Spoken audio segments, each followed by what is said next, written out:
Hello, ഞാനിന്ന് ബ്രൊക്കോലി തോരനാണ് ഉണ്ടാക്കുന്നത്. കുട്ടികളുടെ ഇമ്മ്യൂണിറ്റിക്കൊക്കെ ആവശ്യമുള്ള ഒരുപാട് വൈറ്റമിൻസും മിനറൽസും ഇതിൻ്റെ അകത്തുണ്ട്. പിന്നെ ഡയറ്റ് കൺട്രോൾ ചെയ്യുന്ന ആൾക്കാർക്കും വേണ്ടിയുള്ള ഒരു നല്ലൊരു റെസിപ്പിയാണിത്. അപ്പോൾ നമുക്ക് നോക്കിയാലോ.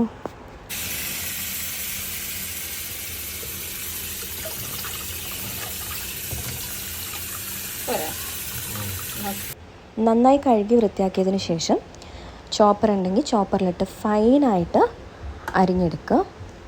അതിനുശേഷം ഇതിന് നമുക്ക് സവാള, വെളുത്തുള്ളി, പച്ചമുളക്, കറിവേപ്പില ഇത്രയും എടുത്തതിന് ശേഷം നമുക്ക് 2 മുട്ടയാണ് ഇതിനാവശ്യം. മുട്ടയും കൂടെ ഞാനിതിൽ ആഡ് ചെയ്യുന്നുണ്ട്. ഹൈ പ്രോട്ടീൻ റിച്ച് ആണ് ഈ റെസിപ്പി.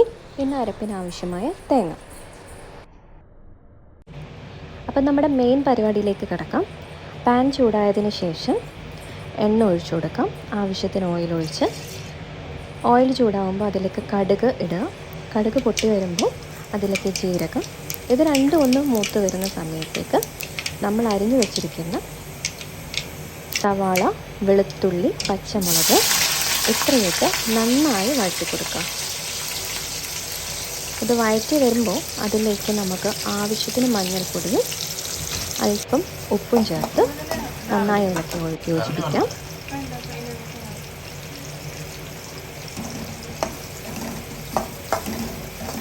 പിന്നീട് നമ്മൾ അരിഞ്ഞു വെച്ചിരിക്കുന്ന ബ്രൊക്കോലി ഇട്ട് കൊടുക്കാം. ബ്രൊക്കോലിയും കൂടെ ചേർത്ത് നന്നായി വഴറ്റി കൊടുക്കാം.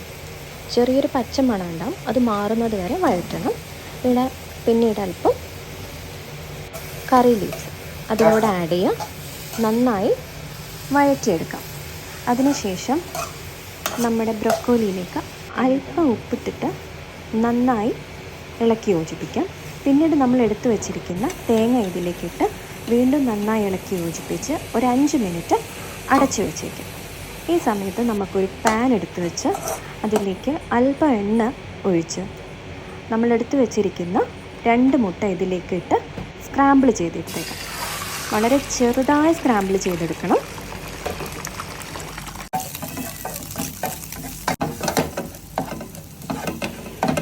സ്ക്രാമ്പിൾ ചെയ്തിരിക്കുന്ന മുട്ട നമുക്ക് ബ്രൊക്കോലിയിലേക്ക് ഇട്ട് കൊടുത്ത് നന്നായി വീണ്ടും ഇളക്കി യോജിപ്പിച്ച് വീണ്ടും ഒരു 5 മിനിറ്റ് അടച്ചു വെക്കണം. ഇത്രയേ ഉള്ളൂ നമ്മുടെ ബ്രൊക്കോലി തോരൻ്റെ റെസിപ്പി. എല്ലാവരും ഒന്ന് ട്രൈ ചെയ്ത് നോക്കണം. ഹൈ പ്രോട്ടീനാണ്. ഡയറ്റ് കൺട്രോൾ ചെയ്യുന്ന ആൾക്കാർക്കും കുട്ടികൾക്കൊക്കെ പറ്റുന്ന ഒരു റെസിപ്പിയാണ്. എല്ലാവരും ട്രൈ ചെയ്ത് നോക്കുക. നമ്മുടെ ഈ കുഞ്ഞു യൂട്യൂബിനൊന്ന് സബ്സ്ക്രൈബ് ചെയ്തേക്കുക, സപ്പോർട്ട് ചെയ്തേക്കുക. Thank you.